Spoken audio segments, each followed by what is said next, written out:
عظمت صحابہ میڈیا۔ گستاخوں سے لڑائی ہے نا، ناموس رسالت کے گستاخ ہوں پھر بھی ان سے لڑائی ہونی چاہیے۔ ناموس صحابہ سے غداری کر رہے ہوں، ناموس اہل بیت سے غداری ہو رہی ہو، پھر بھی نفرت ہونی چاہیے یا نہیں ہونی چاہیے؟ توجہ کیجئے، میں ایک خوبصورت جملہ کہنا چاہتا ہوں۔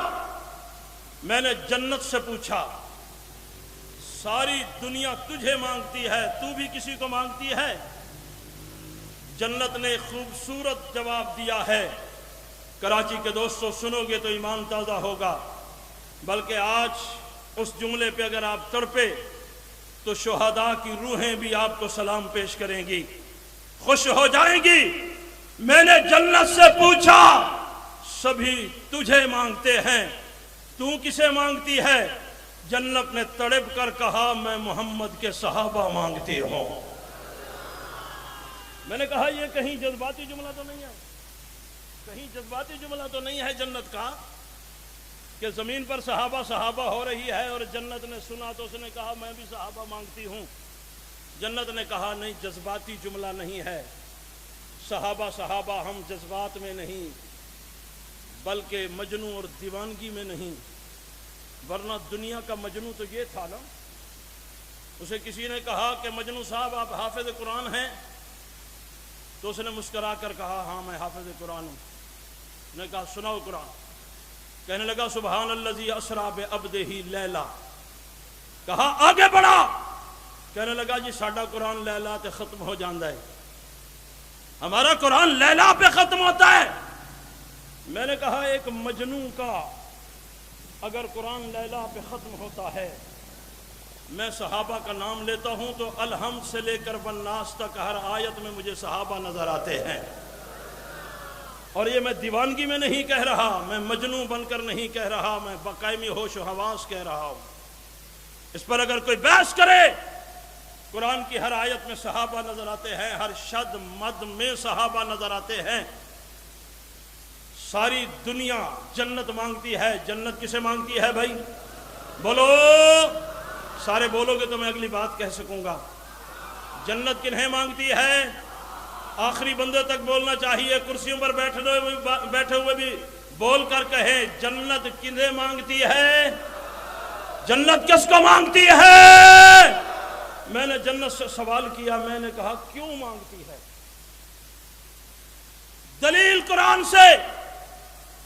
اکابر علماء کرام تشریف رکھتے ہیں، قرآن کریم نے 26ویں پارے میں سورہ فتح میں آقا علیہ الصلوۃ والسلام کا تعارف کرواتے ہوئے کہا محمد الرسول اللہ، محمد اللہ کے رسول ہے، والذین معہ، جو لوگ ان کے ساتھ مل گئے۔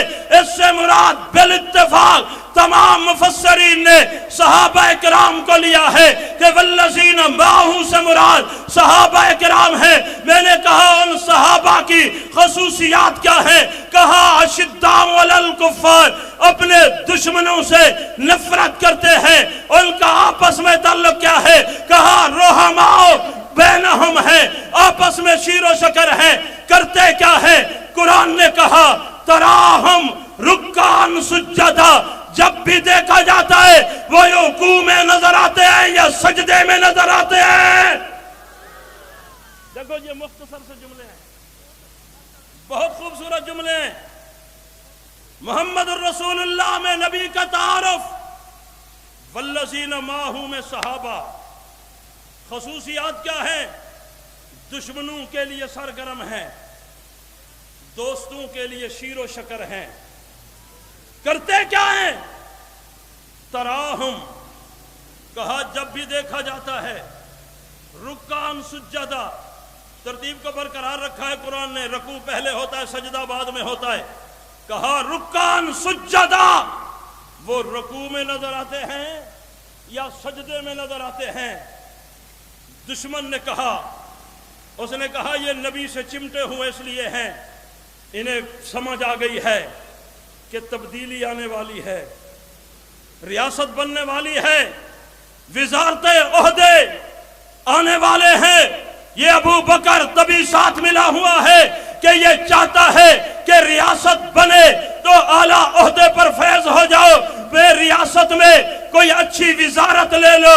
ہے جب اس نے وہاں کہا تو قرآن کریم بول پڑا، عرشوں سے آواز آتی ہے، میں نے تو یہ کہا ہے کہ جب بھی دیکھا جاتا ہے تراہم رکعان سجدہ، کہ یہ رکوع میں نظر آتے ہیں، یہ سجدے میں نظر آتے ہیں۔ کراچی کے دوستو، جب دشمن صحابہ نے کہا، یعنی آج سے 1400 سال پہلے جو صحابہ پہ تنقید کر رہا تھا، جو صحابہ کو جو ہے بھونک رہا تھا، صحابہ کے خلاف اپنے ڈیروں پہ بیٹھ کے، اپنی کیبنٹ میں بیٹھ کے باتیں کر رہا تھا، اس نے کہا وزارت چاہتے ہیں، عہدہ چاہتے ہیں۔ رب ذوالجلال نے ان کو منہ توڑ جواب دیا ہے، کہا میں کہتا ہوں تراہم رکعان سجدہ، یہ رکوع میں نظر آتے ہیں، یہ سجدے میں نظر آتے ہیں۔ تم کہتے ہو یہ وزارت حاصل کرنے کے لیے، یہ عہدہ حاصل کرنے کے لیے۔ کہا سنو، میں دلوں کے راز جانتا ہوں، میں کہتا ہوں، میں ان کے بارے میں اعلان کرتا ہوں۔ کیا اعلان ہے ربا؟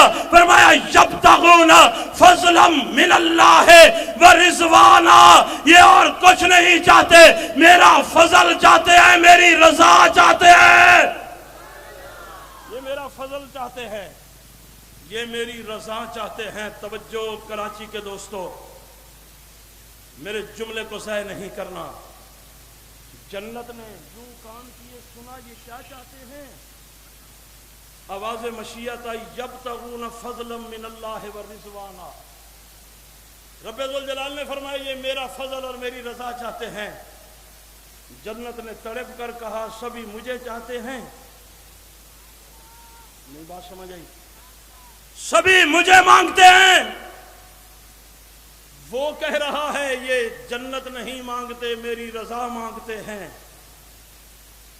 یہ جملہ کل شولوں میں جانے والے نے کہا تھا، آگ میں جا کر میں تیری رضا چاہتا ہوں۔ آج یہاں سے آواز آ رہی ہے اور خالق خود فرما رہے ہیں یبتغون فضلا من اللہ ورضوانا، یہ میری رضا چاہتے ہیں۔ جنت نے تڑپ کر کہا ربا یہ مجھے نہیں چاہتے۔ دیکھو میں نے پہلے کہا ہے کرسیوں پہ بیٹھے ہوئے توقع نہیں کی جا سکتی کہ آپ سبحان اللہ کہیں گے۔ میں آپ کی کرسی کی تعریف نہیں کر سکتا، مجھے معاف رکھنا، میں تو اللہ کی تعریف کر سکتا ہوں۔ جنت نے تڑپ کر کہا یہ مجھے نہیں چاہتے، یہ اس کی رضا چاہتے ہیں۔ کہا یہ اس لیے تجھے نہیں چاہتے، میں نے ان کو ایسا محبوب دیا ہے جو گھر سے منبر تک چلے تو میں اس کی قدموں کی برکت سے جنت نہیں روضۃ من ریاض الجنہ بنا دیتا ہوں۔ جس محبوب کے قدموں میں جنت ہو، اس محبوب کو دیکھنے والے بھلا تجھے مانگیں گے؟ نہیں بات سمجھ آئی؟ چلو میں اور آسان طریقے سے سمجھاتا ہوں۔ جنت نے کہا میں نے شب معراج انہیں دیکھا، مجھ سے گزر گئے۔ گزرے تو جنت نے تڑپ کر کہا جبرائیل یہ کون ہے اتنے خوبصورت؟ میں نے دیکھا ہے تو مجھے شباب مل گیا ہے، میں نے دیکھا ہے تو مجھے جوانی مل گئی ہے۔ جناب جبرائیل نے کہا یہ آمنہ کے لال ہیں، یہ اللہ کے محبوب ہیں۔ جنت نے تڑپ کر کہا اتنا خوبصورت، کتنا خوبصورت ہے؟ کہا جنت کہہ رہی ہے کہ میرے اندر ہر چیز خوبصورت ہے، حوریں خوبصورت ہیں، غلمان خوبصورت ہیں، محلات خوبصورت ہے، چلنے والی نہریں خوبصورت ہے، درخت خوبصورت ہے، پھلواڑی خوبصورت ہے، ہر پھول خوبصورت ہے، لیکن جنت میں وہ خوبصورتی نہیں نظر آئی جو محمد کی زلفوں میں خوبصورتی نظر آ رہی ہے۔ جنت نے تڑپ کر کہا اتنے خوبصورت۔ آقا نے پوچھا یہ میرا خطیبانہ جملہ ہے لیکن اس کے اندر ریسرچ ہے، اس کے اندر ایک بات ہے۔ جبرائیل امین سے جنت محو گفتگو تھی۔ آقا نے پوچھا جبرائیل چلتے ہمارے ساتھ ہو، گفتگو کسی اور سے کر رہے ہو؟ جی میں جنت سے محو گفتگو ہوں، جنت کیا کہتی ہے؟ کہا جنت آپ کو دیکھ کر رش کر رہی ہے، جنت آپ کو دیکھ کر رش کر رہی ہے اور کہہ رہی ہے اتنا خوبصورت، اتنا حسین۔ آقا نے فرمایا تیری جنت کو حیران نہ کر دیں ہم، تیری جنت کو حیران نہ کر دیں؟ جی حیران کر دیجئے۔ آگے بڑھے تو ایک محل کے دروازے پہ حور نظر آئی، آپ نے دیکھا تو برجستہ فرمایا جنت کی حور تیرا کیا خیال ہے، تیرا نکاح میں اپنے یار بلال سے نہ کر دوں؟ تیرا نکاح اپنے یار بلال سے نہ کر دوں؟ حور سوچنے لگی تو حضور نے برجستہ فرمایا یہ تو میں نے کہہ دیا ہے کہ تیرا نکاح میں اپنے یار بلال سے نہ کر دوں، ورنہ بلال سے پوچھنا پڑے گا پتہ نہیں تمہیں قبول بھی کرتا ہے یا نہیں کرتا ہے۔ جنت نے پیچھے ہٹ کے تڑپ کے کہا جس کی جماعت کا کالا بلال اتنا بلندیوں پہ کھڑا ہو کے اودی حوراں تے بھی تک نہ پہندی ہوئے، نہیں بات سمجھ آئی؟ یہ باتیں وہاں کی کرنے کی ہیں، یہاں کے کرنے کی نہیں ہیں۔ جدی حوراں تے تک نہیں پہندی اور ہے رنگ دا کالا، ہونٹ موٹے موٹے ہیں، سین کو شین بولتا ہے، وہ کہتا ہے اس کے بارے میں اس کا محبوب کہہ رہا ہے وہ پتہ نہیں اس جنت کی حور کو قبول بھی کرتا ہے یا نہیں کرتا۔ جس کی جماعت میں بلال اتنا اونچا ہو اس کی جماعت میں ابو بکر کتنا اونچا ہوگا؟ نہیں پھر سنیے کراچی والوں، فتح مکہ کے موقع پر سورج ڈھلنے لگا، میسج دے رہا تھا کہ اسے سجدہ کرنے کا وقت ہو گیا ہے۔ حضور نے یوں پلٹ کر دیکھا تو دیوانے سمجھ گئے حضور کسی کو بلانا چاہتے ہیں۔ ایک بندہ دوڑ کے آیا، کہنے لگا یا رسول اللہ کسے بلانا چاہتے ہیں؟ فرمایا ہم اپنے یار بلال کو بلانا چاہتے ہیں۔ بلال کہاں ہے؟ یہ ایک میرا نظریاتی جملہ ہے، اگر آپ کی سمجھ میں آ جائے تو اسے زندگی بھر ذہن میں رکھنا۔ کہا جی بلال ادھر کونے میں بیٹھا ہوا ہے۔ ارے یار بلال کونے میں کیوں بیٹھے ہو؟ کہا جی کل تک مارے کھاتے رہے تھے، انہی گلیوں میں ہمیں گھسیٹا گیا تھا، آج ہمارے گلے میں رسی ڈال کے گھسیٹنے والے کانپ رہے ہیں۔ نہیں بات سمجھ آئی آپ کو؟ کتنے عرصے کے بعد کانپ رہے ہیں؟ کہا صرف 13 سال کے بعد کانپ رہے ہیں۔ 13 سال پہلے ان کی پوزیشن یہ تھی کہ ہم اگر نعرہ لگاتے تھے تو یہ ہمیں لگانے نہیں دیتے تھے۔ 13 سال کے بعد پوزیشن یہ ہے کہ آج نعرہ گونج رہا ہے، یہ کانپ رہے ہیں۔ نعرہ گونج رہا ہے لیکن یہ کیا کر رہے ہیں؟ یہ کانپ رہے ہیں۔ کیوں کانپ رہے ہیں؟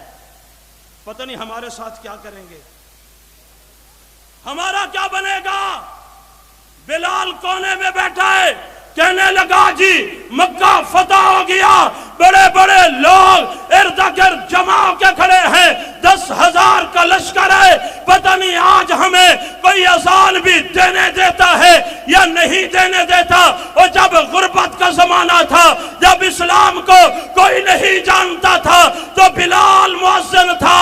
آج مکہ فتح ہو گیا ہے، آج ہجوم 11 میں کھڑا ہوا قائد پتہ نہیں ہمیں موقع بھی دیتا ہے یا نہیں دیتا۔ کملی والے محمد نے مسکرا کے کہا میری دعوت، میرا اسلام، میرا نظریہ کہتا ہے جو قربانی دینے والے ہوتے ہیں نہ وہ تنگی میں بھولائے جا سکتے ہیں، نہ فتح مکہ کے موقع پہ بلائے جا سکتے ہیں۔ ان کی قربانی یہی چاہتی ہے کہ انہیں ہمیشہ یاد رکھا جائے۔ میں نے کہا جو آقا زندہ بلال کو اتنا اہمیت دے رہا ہے، اس کے مشن پہ قربان ہونے والے یاسر اور عمار کے خاندان کو کتنا نوازتا ہوگا۔ ان شہداء کو کتنا عزت ملتی ہوگی. توجہ,